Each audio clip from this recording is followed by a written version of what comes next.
Welcome to Drona Maths, your bridge to excellence for classes 9th to 12th. कैसे हो 11th वालों? क्या तुम लोगों को भी 11th में आकर के थोड़ा सा डर लगने लगा है, स्पेशली अबाउट मैथ्स? तो इस डर को हम लोग मिलकर के खत्म करेंगे हमारी इस वीडियो सीरीज के साथ। और आज मैं आप लोगों के लिए एक ऐसा चैप्टर लेकर के आया हूं जो हमारे लिए फ्री के मार्क्स लेकर के आने वाला है, जिसका नाम है सेट थ्योरी। तो बच्चों, हम ना अभी एक रूल फॉलो करेंगे। हम जब भी कोई टॉपिक पढ़ रहे होंगे ना, हम पहले ये पता करेंगे कि इसको रियल लाइफ में कहाँ देखा जा सकता है। क्योंकि मुझसे भी मेरे काफी स्टूडेंट्स पूछते थे और आप लोगों के भी सवाल रहते होंगे कि सर ये जो मैथ्स हम पढ़ रहे होते हैं ये कहाँ काम आता है। तो देखो, एक्चुअल में ये जो सेट है ना, इस सेट को हम कलेक्शन कह सकते हैं, ठीक। अब ये कलेक्शन हम कहाँ कहाँ देख सकते हैं, तो जैसे आपकी भाषा में समझाए तो इस सबको जानते हैं कि लोग स्पॉटिफाई क्या होता है। Spotify isn't it a collection of songs? YouTube collection of videos. Kitchen set जो काफी लोग बचपन से खेलते चले आ रहे हैं, isn't it a collection of utensils? तो देखिए, हम अपनी लाइफ में ही इनडायरेक्ट तरीके से सेट का यूज करते चले आ रहे हैं। अच्छा, साथ ही साथ अभी हम जब इंटरसेक्शन और यूनियन पढ़ेंगे तब हम आपको बताएंगे कि वो वाले कंसेप्ट्स रियल लाइफ में कहाँ इस्तेमाल होते हैं। इसका मतलब बच्चों, ऐसा कोई टॉपिक मोस्ट प्रोबेबली नहीं ही है मैथ्स का जो हम रियल लाइफ में इस्तेमाल नहीं करते। बस उसको देखने का पर्सपेक्टिव चाहिए, और वही पर्सपेक्टिव देने के लिए तो आपके लकी भैया आए हैं। तो चलिए, बहुत हो गई तारीफ लकी भैया की खुद की। सॉरी गाइस, थोड़ा बहुत मजाक मस्ती करते रहेंगे। अब हम शुरू करते हैं बच्चों डेफिनेशन। तो डेफिनेशन क्या आती है सेट की? A well defined collection of objects. अब अभी हम लोगों ने ना सिर्फ कलेक्शंस पढ़े थे, उन सबके सामने क्या लिखा आ गया बेटा? Well defined. अब इस वेल डिफाइंड का मतलब क्या है, इसको ना हम आपको बहुत इजी एग्जांपल से समझाते हैं, कोई अदरवाइज नहीं लेगा। हाँ, तो हमने लिया सबसे पहले एग्जाम्पल, और कोई बाद में हमको कमेंट सेक्शन में छेड़ेगा भी नहीं कि भैया आप कैसे कैसे एग्जाम्पल लेते हो। वो तो अब तुम लोगों को समझाना है, इसलिए वैसे एग्जाम्पल लेने पड़ते हैं। तो देखिए, सबसे पहला एग्जाम्पल हमने बोला collection of most beautiful actresses. जैसे ही हमने ये कलेक्शन बोला, बहुत सारे लोगों के दिमाग में बहुत सारी अप्सराओं की फोटोज आ गई। किसी किसी ने बोला कि सर कियारा, किसी के दिमाग में आलिया, किसी ने बोला तमन्ना भाटिया। देखो, शब्द हमारे पर बोल तुम लोग रहे हो, तो हमको ब्लेम नहीं करना कि सर आपने अपनी फेवरेट एक्ट्रेसेस लिख दी। ऐसा बिल्कुल भी नहीं है भाई, है ना। ये सिर्फ सब तुम्हारी भाषा लिख रहे हैं हम। तो देखिए, पॉइंट की बात ये है कि ये जो कलेक्शन है, जैसे ही हमने बोला मोस्ट ब्यूटीफुल एक्ट्रेसेस, तो बच्चों, जितने भी बच्चे ये वीडियो देख रहे होंगे उनमें ऐसा जरूरी नहीं कि सबके दिमाग में कियारा, आलिया और तमन्ना ही आई होगी। किसी के दिमाग में कोई एक्ट्रेस आई होगी, किसी के दिमाग में कोई और एक्ट्रेस आई होगी। चलो, इसको थोड़ा और अच्छे से समझते हैं। हमने सेकेंड एग्जाम्पल लिया collection of your favourite cricketers. Yes, देखिए, ये भी एक ऐसा कलेक्शन है जिसमें हर किसी के दिमाग में अलग अलग नाम आया होगा। किसी के दिमाग में आया होगा सर विराट कोहली लिख दीजिए, किसी के दिमाग में एमएसडी आया होगा, किसी के दिमाग में श्रेयस अय्यर आया होगा, और बहुत सारे बच्चों के दिमाग में शुभमन गिल आया होगा।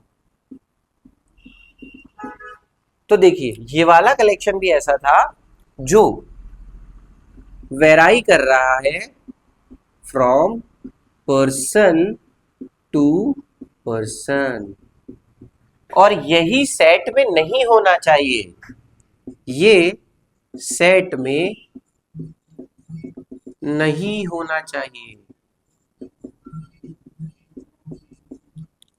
इसी वजह से बच्चों हमने लिखा है वेल डिफाइंड कलेक्शन, जो पर्सन टू पर्सन वेराई ना करे, सभी के लिए सेम होता रहे।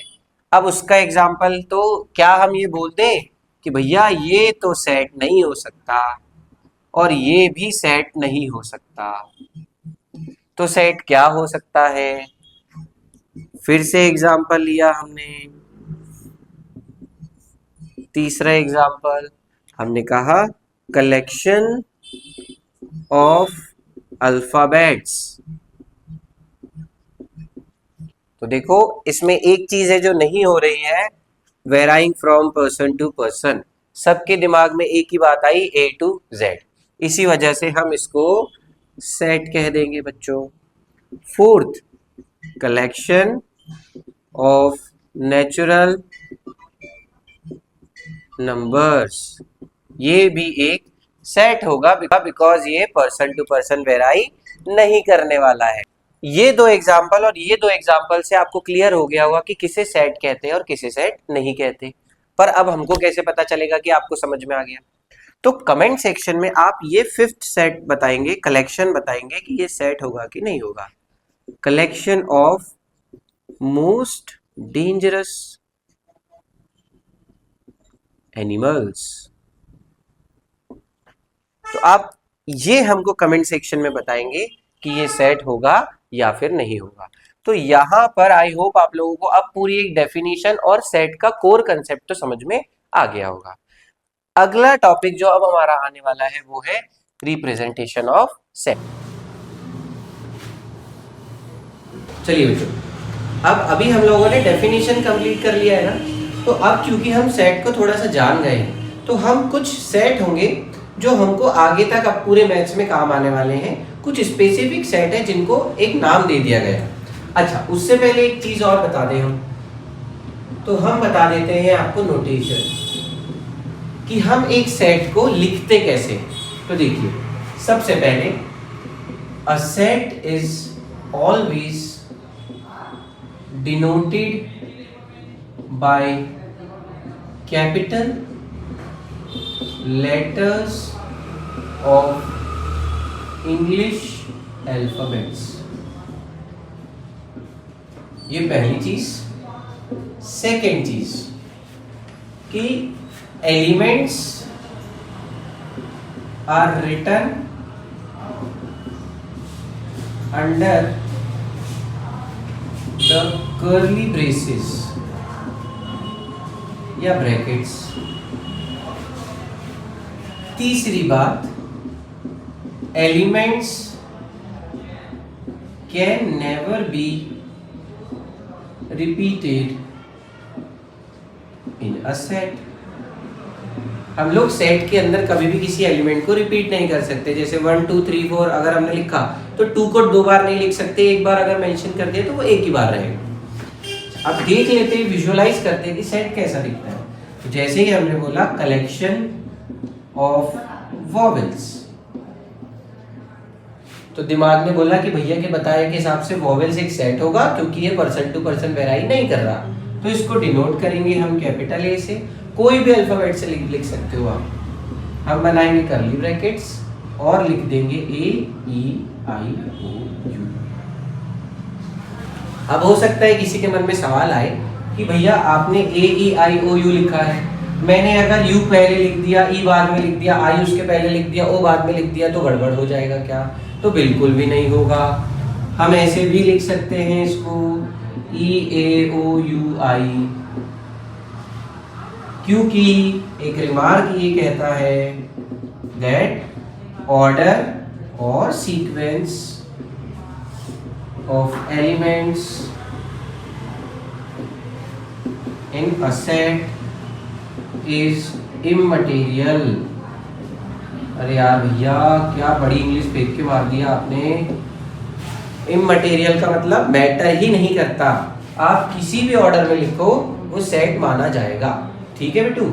इस वजह से एक बात ध्यान रखिए, अगर किसी सेट में आपने 1 2 3 लिख दिया है और किसी शातिर बच्चे ने बोला 3 2 1, भैया ये तो 2 सेट होते हैं। ना ना ना बेटू, ये दोनों एक ही सेट होने वाले हैं क्योंकि इनके अंदर के एलिमेंट्स सेम हैं। ये कंसेप्ट हम आगे पढ़ने वाले हैं जिसका नाम है इक्वल सेट। चलिए, अब अगर आप में से किसी को ये लिखने की इच्छा हो तो आप लोग पॉज करके लिख लीजिएगा। अब क्योंकि अब हम ये नोटेशन समझ चुके हैं तो कुछ इस चैप्टर ने हमें अल्फाबेट्स दिए हैं कि आप स्पेशली उन अल्फाबेट्स को इन्हीं सेट के लिए यूज कीजिएगा। तो हम वो सारे अल्फाबेट्स लिख लेते हैं। आइए,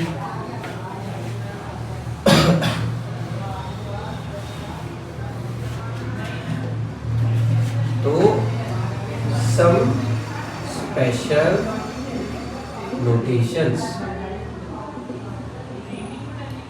capital N, capital Z, Z positive, Q, R, R positive. तो कैपिटल N बोला तो set of natural numbers, Z बोला तो set of integers, Z plus set of positive integers, Q set of rational numbers, then R set of real numbers, R positive फिर से set of positive real numbers।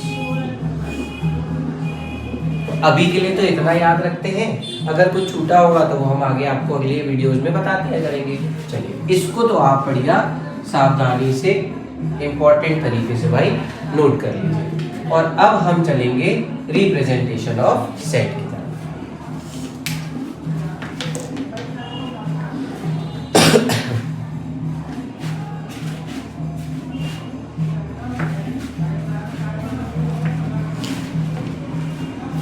तो चलिए,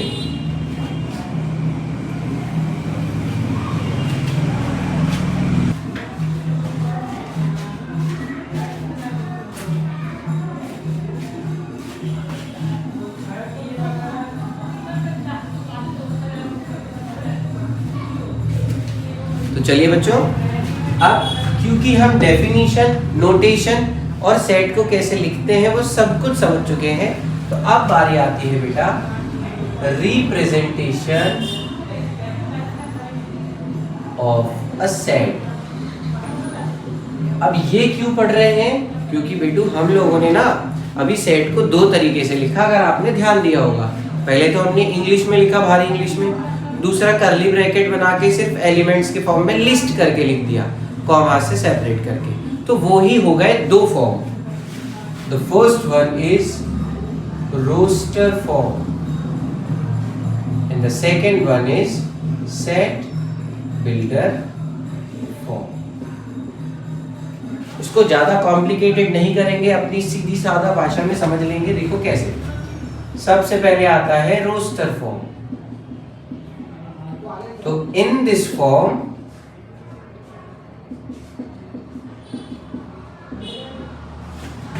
elements slash objects, दोनों एक ही बात है बेटा, are listed by separating with commas under curly brackets. इसका मतलब इस फॉर्म में हम लोग एलिमेंट्स को लिस्ट के फॉर्म में लिखते हैं, कॉमा से सेपरेट करके। जैसे एग्जांपल में बोला बेटा, collection of natural numbers less than 5। तो हम इस सेट को नाम देंगे और क्या लिखेंगे सर? -2, -1, 0, 1, 2, 3, 4 और लेस देन 5 बोला है तो 5 नहीं आएगा। क्या हुआ? किसी के मन से जोर से आवाज निकली होगी कि भैया कुछ गलत नहीं कर दिया आपने। मालूम है, बस तुम्हारे मजे ले रहे थे थोड़ा सा। इसको हटा देते हैं ना यार, यही कह रहे थे ना नीलू। तो collection of natural number less than 5 will be 1 2 3 and 4। अब ठीक है, चलो तो देखो हम लोगों ने कर्ली ब्रैकेट यूज किया, कॉमास से सेपरेट किया और नंबर को एनलिस्ट कर दिया। इसी फॉर्म को हम लोग कहते हैं बेटा रोस्टर फॉर्म। तो अगला आता है सेट बिल्डर फॉर्म। अब ये कैसा फॉर्म होता है भाई, देखिए in this form we analyse a common property among elements of a set which is not possessed by elements outside the set। इसको भी एग्जाम्पल से समझाते हैं हम आपको। देखो बहुत इजी एग्जाम्पल बनाते हैं। हमने लिखा A E I O U, ठीक है। तो अगर हम आपसे पूछें कि बच्चों बताओ ये पांचों एलिमेंट्स में आपस में क्या रिलेशन है, तो आप लोग बोलेंगे कि भैया ये सारे हमको वॉवेल्स दिख रहे हैं, तो वही तो कॉमन प्रॉपर्टी हो गई। तो इसको कैसे लिखेंगे आप सेट बिल्डर फॉर्म में? देखिए इन सभी के बिहाफ में, मतलब जो भी एलिमेंट सेट के अंदर है उन सब के बिहाफ में हम लोग लिखते हैं x। फिर हम लगाएंगे एक सिंबल जिसको हम पढ़ेंगे सच दैट। तो क्या लिखा हमने? x such that. इसका मतलब ये सारे अल्फाबेट्स के बिहाफ में लिखा x। और अब क्या बताएंगे? x such that x is a vowel. इन सब के बीच की एक कॉमन प्रॉपर्टी बता दिया हमने। तो गाइस क्या हम इसको रोस्टर फॉर्म नहीं कह सकते?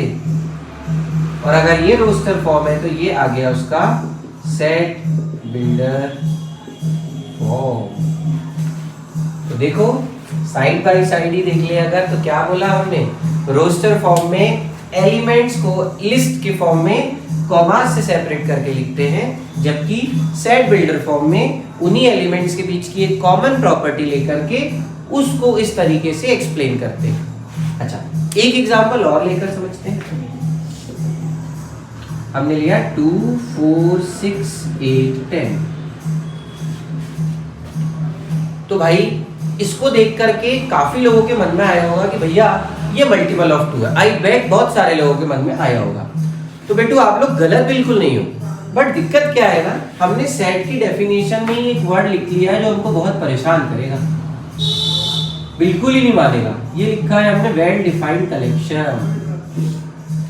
तो जैसे ही आप बोलोगे मल्टीपल्स ऑफ 2, तो ये पूछेगा कि बेटा फिर यहाँ पे 12 क्यों नहीं है, 14 क्यों नहीं है, 16 क्यों नहीं है, एंड सो ऑन। तो इस वजह से हम क्या लिखेंगे देखिए, क्योंकि हमें इसको बहुत प्रिसाइजली वेल डिफाइन करना है, तो हम लिखेंगे कि सर देखो x सच दैट हमने लिखा x is equals to multiple of 2। 2n का मतलब मल्टीपल ऑफ 2। बोले भैया हम भी तो यही कह रहे थे। तो रुको तो भाई, अब हम क्या कर रहे हैं, हम n को लिख दे रहे हैं 1 2 3 4 और 5। तो देखो अब हमने ये भाई साहब को जवाब दे दिया कि सर हमने मल्टीपल्स ऑफ 2 भी लिख दिया, पर ये भी बता दिया कि कहाँ तक। तो बोला n लिख दो आप 1 2 3 4 और 5। तो गाइस इतना था कंसेप्ट हमारा सेट थ्योरी का, एक तो डेफिनेशन और दूसरा हमारा रिप्रेजेंटेशन ऑफ सेट। इसकी मदद से हम एनसीईआरटी की फर्स्ट एक्सरसाइज बहुत आसानी से लगा सकते हैं। तो अब आप आज इस वीडियो को देखने के बाद ट्राई करिएगा, उस एक्सरसाइज में जहां भी डाउट आता है उस क्वेश्चन को हमको कमेंट सेक्शन में डालिएगा। हम जो अगली वीडियो करेंगे उसमें पहले वो क्वेश्चन करेंगे, फिर अगला टॉपिक पढ़ेंगे जो कि आएगा टाइप्स ऑफ सेट। तो चलिए अब हम आपसे लेते हैं विदा, मिलते हैं अगले वीडियो में, तब तक के लिए जय श्री राम।